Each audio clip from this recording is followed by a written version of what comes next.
Hi friends, welcome to DSN TET rapid revision classes. ఈ రోజు మనం 7th క్లాస్ తెలుగు ఎక్స్ప్లెయిన్ చేసుకోబోతున్నాము. ఆల్రెడీ 6 లెసన్స్ ఎక్స్ప్లెయిన్ చేశాను. 7th లెసన్ కూడా నేను కవి పరిచయం ఎక్స్ప్లెయిన్ చేశాను ప్రీవియస్ వీడియోలో. పార్ట్ 1 అండ్ పార్ట్ 2 అప్లోడ్ చేశాను. ఈ వీడియో పార్ట్ 3 అండి. ఎవరైనా పార్ట్ 1 అండ్ పార్ట్ 2 వీడియో చూడకుంటే డిస్క్రిప్షన్లో లింక్ ఇస్తాను, తప్పకుండా చూడండి. ఎందుకంటే టెట్లో ఖచ్చితంగా టెక్స్ట్ బుక్ నుండే క్వశ్చన్స్ వస్తాయి. నేను ఇది చాలాసార్లు చెప్పాను. టెక్స్ట్ బుక్ నుండి బిట్ బయట నుండి అస్సలే రాదండి. మీరు డైలీ టెక్స్ట్ బుక్ ఫాలో అయ్యారనుకోండి, ఖచ్చితంగా మీకు టెక్స్ట్ బుక్ కంటెంట్ నుండి 24 మార్క్స్కి 24 మార్క్స్ గ్యారంటీ నేను ఇస్తానండి. ఎందుకంటే నాకు టెట్లో 121 మార్క్స్ వచ్చాయి. అది కూడా టెక్స్ట్ బుక్ చదవడం వల్లే. తెలుగు కంటెంట్లో మాత్రం 24కి 24 వచ్చాయండి. నేను కవి పరిచయం, ఇతివృత్తం, ప్రక్రియలు అన్నీ ప్రతి ఒక్కటి ప్రిపేర్ అయ్యేదాన్ని. అలాగే మీకు కూడా నేను అలాగే ఎక్స్ప్లెయిన్ చేస్తున్నాను. కాబట్టి మీరు కూడా స్కిప్ చేయకుండా వీడియో ఎండ్ వరకు చూడండి. ప్రీవియస్ బిట్లో నేను ఏం ఎక్స్ప్లెయిన్ చేశానంటే, గుర్రం జాస్వా గురించి కవి పరిచయం ఎక్స్ప్లెయిన్ చేశాను. గుర్రం జాస్వా ఏంటి, అతని రచనలు ఇంపార్టెంట్, అతని బిరుదులు ఇంపార్టెంట్. మళ్ళీ అతను ఏమన్నంటే మాతలకు మాత సకల మాత సమేత అంటూ భరతమాత గొప్పదాన్ని చాటిన వ్యక్తి మన గుర్రం జాస్వా. మళ్ళీ గుర్రం జాస్వా యొక్క రచనలు ఏంటి, గబ్బిలం, ఫిరదౌసి, ముంతాజ్ మహల్, నేతాజీ, బాపూజీ, క్రీస్తు చరిత్ర, నా కథ, స్వప్న కథ, కొత్త లోకం, ఇన్ని రచనలు రాశాడు. నేను పోస్ట్ కూడా షేర్ చేశానండి ఈ గుర్రం జాస్వాకి సంబంధించి రచనలు. ఎవరైనా పోస్ట్ ఫాలో కాని వాళ్ళు ఫాలో అండి. మన ఛానల్ సబ్స్క్రైబ్ చేసుకుంటే మీకు పోస్ట్ వెంటనే వస్తుందండి. సబ్స్క్రైబ్ చేసుకున్న వాళ్ళు ఇప్పుడే సబ్స్క్రైబ్ చేసుకోండి, మీ ఫ్రెండ్స్కి కూడా షేర్ చేయండి. ఇతని యొక్క బిరుదులు వెరీ ఇంపార్టెంట్ అండి. కవి కోకిల, కవిత విశారద, కళా ప్రపూర్ణ, పద్మభూషణ్, నవయుగ కవి చక్రవర్తి, మధురకథ శ్రీనాథ. ఎన్ని బిరుదులు ఉన్నాయి చూడండి. ఇన్ని బిరుదులు ఇప్పుడు మన 7th క్లాస్ టెక్స్ట్ బుక్లో ఎవరికీ లేదు. అందుకే తనకు చాలా ఉన్నాయి కాబట్టి ఇవి ఇంపార్టెంట్. రచనలు కూడా ఇంపార్టెంట్. ఓకే, ఇవి ఇక్కడ నుండి బిట్ వస్తుందండి. కవి కోకిల, కవిత విశారద, కళా ప్రపూర్ణ, పద్మభూషణ్, నవయుగ కవి చక్రవర్తి, మధుర కవి శ్రీనాథ. ఇవి గుర్రం జాస్వా యొక్క బిరుదులు. ఇవి చాలా ఇంపార్టెంట్. నెక్స్ట్ మనం ఏం ఎక్స్ప్లెయిన్ చేసుకున్నామంటే, గీత గీసిన పదాల యొక్క అర్థాలు రాయండి అని ఉంది. భయద, భయద అంటే భయంకరమైన. వసుధ అంటే భూమి, పుడమి. నెక్స్ట్ శాశ్వతుడోయి. ఇక్కడ శాశ్వతుడోయి, శాశ్వతుడోయి అంటే అర్థం ఏంటి, చిరంజీవి. చిరంజీవి అంటే ఎల్లప్పుడూ ఉండేవాడు. ఎల్లప్పుడూ ఉండేవాడిని ఏమంటారు, శాశ్వతుడోయి అని అంటారు, ఉండేవారు. నెక్స్ట్ తెనుగు దేశంబు. తెనుగు దేశంబు అంటే తెనుగు అంటే తెలుగు, తెలుగు దేశంబు. నీ సుత్తెలో మొల్లచ్చు. మొల్లచ్చు అంటే పుట్టు. ఓకే, పుట్టు. నెక్స్ట్ ఇక్కడ చూడండి, శిల్పాలు చరిత్రను వేయించగలవు. వల్లె వేయించగలవు. ఇక్కడ వల్లె ఫస్ట్ అర్థం వల్లె. కవి చేతిలోనిది ఏంటి, కళ్ళము. దేవాలయంలో లం తీసేస్తే దేవ. మూడో పద్యం ఇవంత ఇంపార్టెంట్ కాదు. నెక్స్ట్ ఇక్కడ ఇది చాలా ఇంపార్టెంట్ అండి. ఇక్కడ సందుల గురించి ఖచ్చితంగా మన టెట్లో సవర్ణ దీర్ఘ సంధి ఇచ్చారు. టెట్ పేపర్ 1లో, పేపర్ 2లో వేరేది ఇచ్చారు, అత్వ సంధి ఏదో ఇచ్చేసాం. పేపర్ 1లో ఒక షిఫ్ట్లో సవర్ణ దీర్ఘ సంధి గురించి ఇచ్చారు. సంధి అనేది ఖచ్చితంగా వస్తుంది పేపర్లో. శివాలయం. ఇక్కడ శివ, ఆ ప్లస్ ఆలయం, శివాలయం. ఇక్కడ దీర్ఘం వస్తుందండి, శివాలయం. దీర్ఘం రాకుంటే అత్వసంధి అవుతుంది, దీర్ఘం వస్తే సవర్ణ దీర్ఘ సంధి అవుతుంది.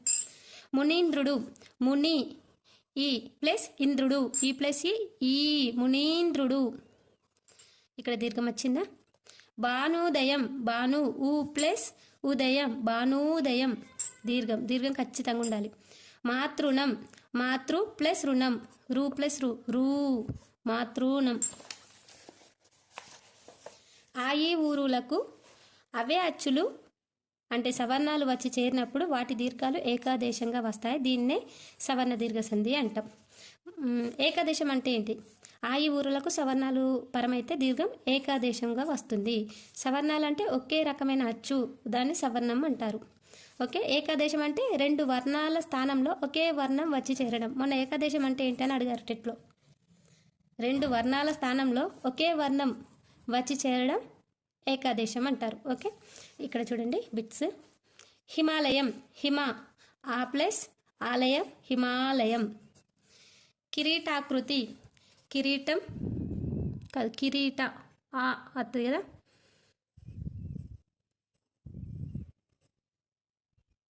కిరీట ప్లస్ ఆకృతి, ఆకృతి అంటే ఆ ప్లస్ ఆ, కిరీటాకృతి, కిరీట ప్లస్ ఆకృతి, కిరీటాకృతి.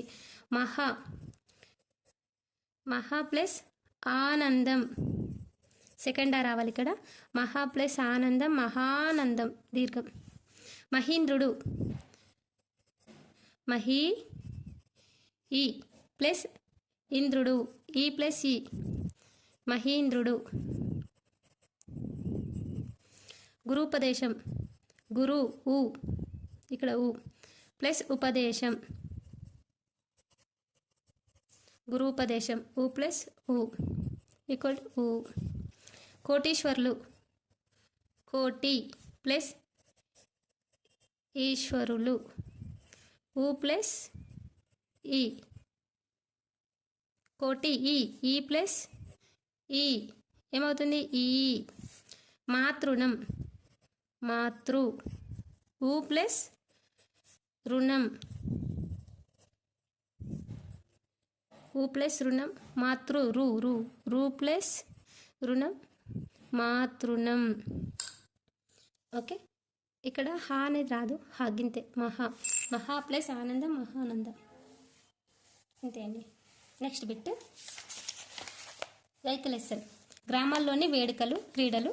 దీని యొక్క కవి ఎవరంటే దేవులపల్లి రామానుజనరావు.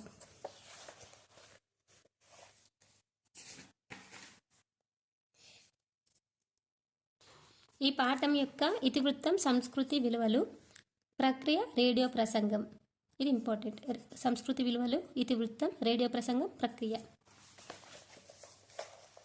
పాఠం యొక్క ఉద్దేశం, ఈ పాఠం రేడియో ప్రసంగం ప్రక్రియకు చెందింది. సిద్ధం చేసుకున్న వ్యాసం రేడియో ద్వారా ప్రసారం చేయబడుతుంది. విషయ క్లుప్తత, సరళత రేడియో ప్రసంగం యొక్క లక్షణాలు. రేడియో ప్రసంగం యొక్క లక్షణాలు ఏంటి? క్లుప్తత, విషయ క్లుప్తత, సరళత. ఈ పాఠం యొక్క ప్రక్రియ రేడియో ప్రసంగం. ఇక్కడ గ్రామాల్లో జరిగే వివిధ వేడుకలు క్రీడలు గురించి దేవులపల్లి రామానుజం గారు తన ప్రసంగంలో వివరించారు ఈ పాఠంలో, రేడియో ప్రసంగంలో. నెక్స్ట్ కవి పరిచయం. ఆంధ్ర సాహిత్య సాంస్కృతిక ఉద్యమ నిర్మాతల్లో ఒకరు, జాతీయ పునర్జీవన మహోద్యమ కార్యకర్త, తెలంగాణ ప్రజలు గర్వించదగ్గ రచయిత దేవులపల్లి రామానుజరావు. ఇక్కడ చూడండి, ఇంత పెద్దగా ఎవరికి కూడా రాయలేరు. ఆంధ్ర సాహిత్య సాంస్కృతిక ఉద్యమ నిర్మాతల్లో ఒకరు ఎవరు? మన దేవులపల్లి రామానుజరావు. జాతీయ పునర్జీవన మహోద్యమ కార్యకర్త, మళ్ళీ తెలంగాణ ప్రజలు గర్వించదగ్గ రచయిత దేవులపల్లి రామానుజరావు. ఇతను హన్మకొండ జిల్లాలోని దేశాయిపేట గ్రామంలో వెంకటచలపతిరావు ఆండాలమ్మ దంపతులకు జన్మించాడు. ఇతను ఏ జిల్లా? హన్మకొండ జిల్లా, దేశాయిపేట గ్రామం.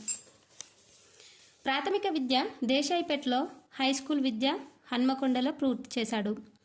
1946లో శోభ అనే సాహిత్య మాస పత్రికను ప్రారంభించి నడిపించాడు. ఇది ఇంపార్టెంట్. దేవులపల్లి రామానుజం గారి యొక్క మాస పత్రిక ఏంటంటే శోభ. ఇది ఆల్రెడీ డిఎస్సి టెట్ అయిన బిట్ మన టెట్లో వచ్చారు, శోభ ఎవరి పత్రిక అని. శోభ దేవులపల్లి రామానుజం గారి పత్రిక. అలాగే పివి నరసింహారావు గారి కలం పేరు అడిగారు, విజయ, గుర్తుంచుకోవాలి. నెక్స్ట్, గోల్కొండ పత్రికను కొంతకాలం నడిపించారు. దేవులపల్లి రామానుజనరావు గోల్కొండ పత్రికను కొంతకాలం నడిపించారు. పచ్చతోరణం, సారస్వత నవనీతం, తెలుగు సాహితీ, వేగుచుక్కలు, తెలంగాణ జాతీయోద్యమాలు ఈయన రచనలు. ఓకే, ఏంటి? పచ్చతోరణం, సారస్వత నవనీతం, తెలుగు సాహితీ, వేగుచుక్కలు, తెలంగాణ జాతీయోద్యమాలు ఇతని యొక్క రచనలు. గుర్తుంచుకోవాలి.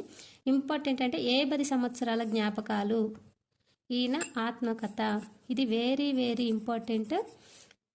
ఇతని గురించి టెట్లో వచ్చిన బిట్టు ఒకటి ఇది. నెక్స్ట్, శోభపత్రిక రచనలు. ఈ 3 బిట్ నుండి ఏదో ఒక బిట్ ఖచ్చితంగా వస్తుంది, చూసుకోండి. 10 సంవత్సరాల జ్ఞాపకాలు ఎవరి? ఆత్మకథ. దేవులపల్లి రామానుజం గారి ఆత్మకథ పేరు 10 సంవత్సరాల జ్ఞాపకాలు. ఈయన ఆంధ్ర సారస్వత పరిషత్తుకు, ఆంధ్రప్రదేశ్ సాహిత్య అకాడమీ అధ్యక్షునిగా, రాజ్యసభ సభ్యుడిగా విశేష సేవలు అందించారు. ఇది ఇంపార్టెంట్ కాదు కానీ 10 సంవత్సరాల జ్ఞాపకాలు. నెక్స్ట్, పచ్చతోరణ, సారస్వత నవనీతం, తెలుగు సాహితీ, వేగుచుక్కలు, తెలంగాణ జాతీయోద్యమాలు అతని యొక్క రచనలు వెరీ ఇంపార్టెంట్. అతను 1946లో శోభ అనే సాహిత్య మాస పత్రికను నడిపించాడు. ఇది ఒకటి ఇంపార్టెంట్.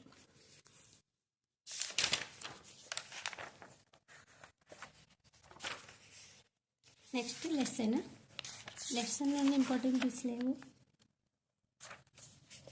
ఇక్కడ ఒకసారి ఇక్కడ నుండి పెట్టారు కదండి, ఇది నేను ఎక్స్ప్లెయిన్ చేస్తాను.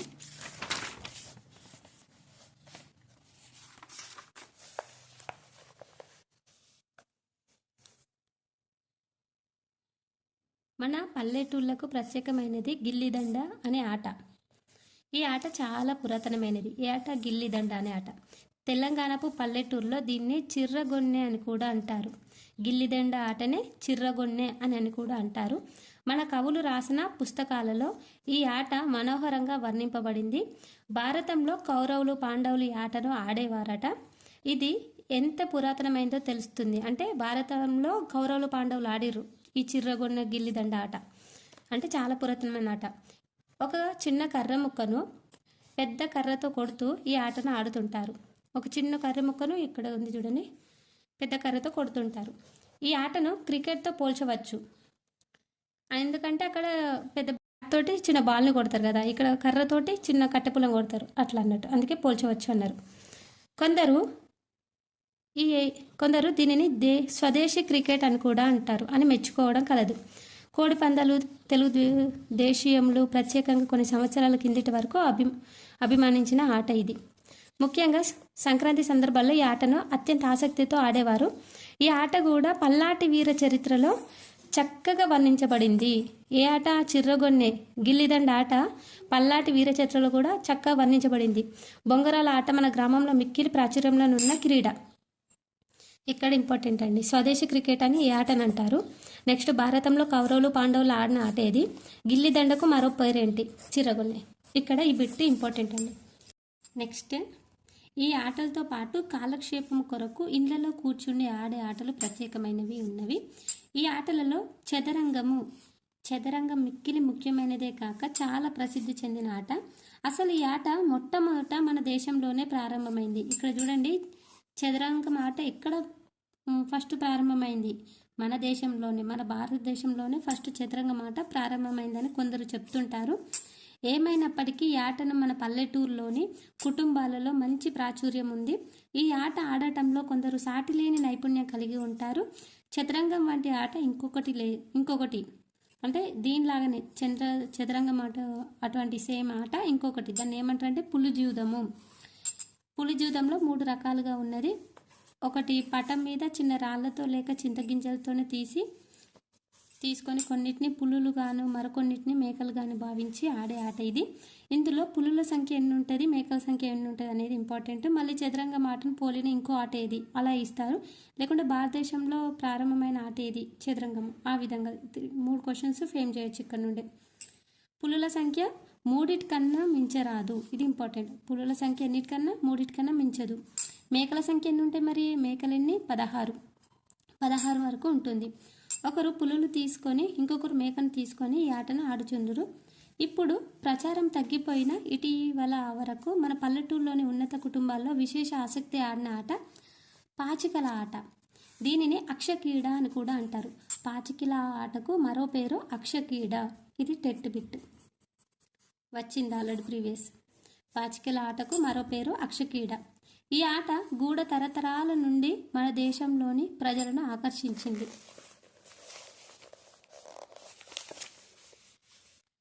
ప్రబంధాలలో ఈ ఆటను రమణీయంగా మన కవులు వర్ణించారు. ప్రబంధాల్లో ఏ ఆటను రమణీయంగా కవులు వర్ణించారు? పాచికల ఆటను, అంటే అక్షక్రీడను. రుక్మిణి కృష్ణులు ఈ ఆటను ఆడినట్లు ఉత్తర హరివంశంలో మనోహరంగా వర్ణింపబడింది. ఇక్కడ చూడండి, రుక్మిణి కృష్ణులు ఆడిన ఆటను ఎందులో? ఉత్తర హరివంశంలో మనోహరంగా వర్ణింపబడింది. ఇక్కడ 3 క్వశ్చన్స్ ఫ్రేమ్ చేయొచ్చండి. రుక్మిణి కృష్ణులు ఆడిన ఆట ఏంటిది? లేకుంటే అక్షక్రీడ ఆటను రుక్మిణి కృష్ణులు ఆడినట్లుగా ఎందులో మనోహరంగా వర్ణింపబడి కవులు ఎందులో వర్ణించారు అంటే ఉత్తర హరివంశంలో. ఓకేనా? ఈ విధంగా మనము క్వశ్చన్స్ అనేది ఫ్రేమ్ చేసుకోవచ్చు. వర్ణింపబడింది. ఈ తరగతికి చెందిన ఇంకొక ఆట పచ్చీసాట. ఈ ఆటలో స్త్రీలకు ఆసక్తి ఎక్కువ. రంగుగుడ్డలో అందముగా పచ్చీస్ కుట్టించి దాని మీద పూసలతో ఇళ్లను ఏర్పాటు చేసి గవ్వలను వేస్తూ ఈ ఆట ఆడే దృశ్యము పల్లెటూరులో ఏమాత్రము కొద్ది పరిచయం కలిగిన వారైనా బాగా పరిచితమైనదే. ఈ ఆటలు మన గ్రామీణ సంస్కృతి శోభకు మంచి ప్రతిబింబాలు. ఏ ఆటలు? పచ్చీసాట, అక్షక్రీడ, నెక్స్ట్ ఈ పులిజూదము, చదరంగము, చిర్రగొన్నె, గిల్లిదండ ఆటలు పల్లెటూరులో గ్రామీణ సంస్కృతి శోభకు ప్రతిబింబాలు. నెక్స్ట్ జనులను వినోదింపజేయడానికి ప్రత్యేకంగా ఉద్దేశించిన వేడుకలు ఇంకా ఎన్నో మన పల్లెటూరులో చూడవచ్చు.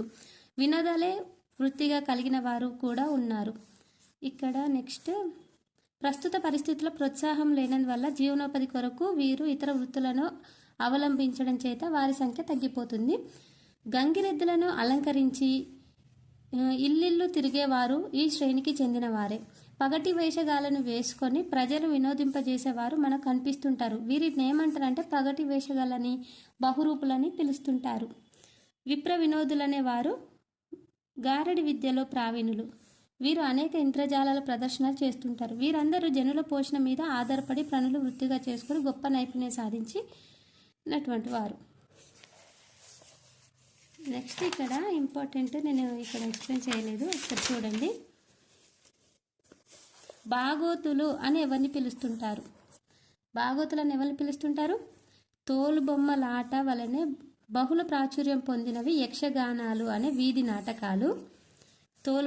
తోలుబొమ్మలాట ఉంటుంది కదా, ఆ ఆట వల్ల బహుళ ప్రాచుర్యం పొంది యక్షగానాలు అనే వీధి నాటకాలు. ఈ నాటకాలను ఆడేవారిని జక్కులు అని పిలిచేవారు. వీధి నాటకాలను ఆడేవారు ఏమంటారు? జక్కులు అని పిలుస్తుంటారు.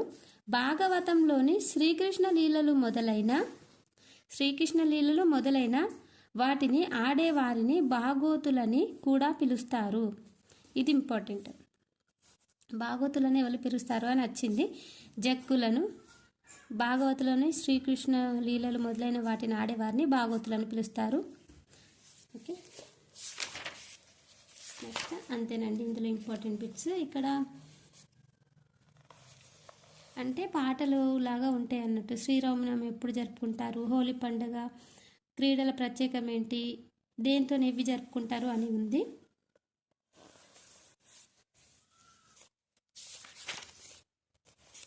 నెక్స్ట్ బిట్స్ ఇక్కడ ఉప్పు కంపు రంగు ఉయ్యాలో అనుకుంటే పక్కన ఇచ్చారు.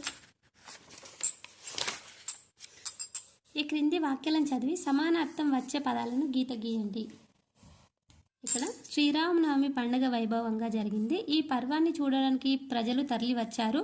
ఈ వేడుక అందరిలోనూ ఉత్సాహాన్ని నింపింది. ఇక్కడ చూడండి, పండుగ, పర్వం, వేడుక. ఓకే, ఇవి సమానార్థాలు. పండుగ, పర్వం, వేడుక. శ్రీజకు చిత్రలేఖనం పట్ల ఆసక్తి ఎక్కువ. ఆపేక్షతో బొమ్మలు గీసిందే. ఆమె అభిరుచిని ఉపాధ్యాయులు అభినందించారు. ఇక్కడ చూడండి, ఆసక్తి, ఆపేక్ష, నెక్స్ట్ అభిరుచి. రామయ్య గృహం నిర్మించుకోవాలనుకొని ఇల్లు సరిపోయే స్థలం కొని సదనం నిర్మించాడు. ఇక్కడ గృహం, ఇల్లు, సదనం ఇవి సమానార్థాలు. ఇక్కడ ప్రకృతి వికృతులు గల్లలో గుర్తించి రాయాలి. నెక్స్ట్ పబ్బము. పబ్బము అనగా పండుగ. పున్నమి అంటే పూర్ణిమ. నెక్స్ట్ జీతం, జీవితం. కర్జము, కార్యము. నెక్స్ట్ సమాపక క్రియ, అసమాపక క్రియలేవో గుర్తించి రాయండి. ముందు సమాపక క్రియలు అంటే ఏంటో తెలుసుకుందాం. సమాపక క్రియ అంటే పని పూర్తయింది అని తెలిసేది సమాపక క్రియ, పని పూర్తి కాలేదు అని తెలిపేది అసమాపక క్రియ. ఇక్కడ చూడండి, శిరీష అన్నం తిని సినిమాకు వెళ్ళింది. ఇక్కడ తిని అంటే పని పూర్తి కాలేదు కాబట్టి ఇది అసమాపక క్రియ. వెళ్ళింది ఇక్కడ పూర్తయింది కాబట్టి ఇది సమాపక క్రియ, వెళ్ళింది. రమ బడికి వెళ్ళి చదువుకున్నది. ఇందులో అసమాపక క్రియ ఏది? వెళ్ళి. ఇలా సగమే, ఆఫ్. వెళ్ళి చదువుకున్నది సమాపక క్రియ.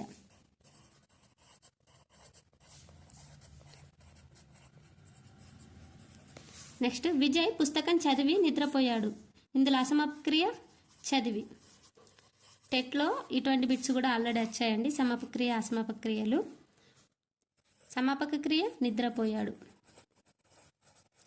ప్రతి బిట్ ఇంపార్టెంటేనండి, కాబట్టి ఏ బిట్ను కూడా మనం మిస్ చేయొద్దు. మిస్ చేయనప్పుడే మనకు 24/24 మార్క్స్ వస్తాయి.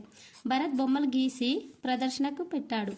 ఇక్కడ ఏంటి? అసమాపక క్రియ గీసి, సమాపక క్రియ పెట్టాడు.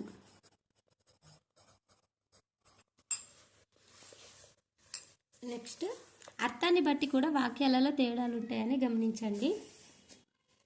ఇక్కడ ఆహా ఎంత బాగుందో, చేతులు కడుక్కో, మన రాష్ట్రం రాజధాని ఏది? ఇక్కడ చూడండి, ఆహా ఎంత బాగుందో అనేది ఆశ్చర్యానికి సంబంధించిన అర్థాన్ని సూచిస్తుంది, కాబట్టి ఇది ఏం వాక్యం? ఆశ్చర్యార్థక వాక్యం. ఓకే, ఇట్లా ఈ గుర్తుందనుకో, ఇది ఆశ్చర్యార్థక వాక్యం, ఆశ్చర్య వాక్యాన్ని తెలియజేస్తుంది.